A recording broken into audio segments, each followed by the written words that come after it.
রোজা রাইখা মিথ্যা কথা বইল না, তাই সত্যি কথাটাই বলো। কখনো কি কাউরে নামাজ পড়া চাইছ?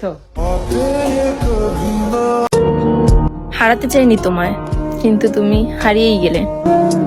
সুখের আশায় গিয়েছিলাম তোমার কাছে, কিন্তু তুমি দুঃখই দিলে। আমার মন তার আর খুঁজিস না, আমার চোখ তুই আর কান্দিস না, আমার মস্তিষ্ক তার স্মৃতি আর মনে করিস না। এই মানুষটাই তো আর আমার না।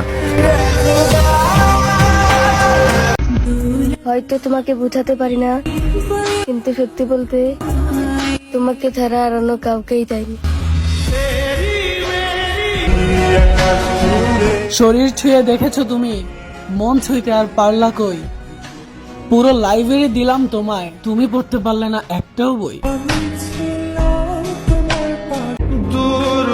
ঘৃণা করি ওই নারীকে, যে নারী অন্য পুরুষের মায়া অন্তরে রেখে আমার সাথে দিনের পর দিন ভালোবাসার নাটক করে গেছে।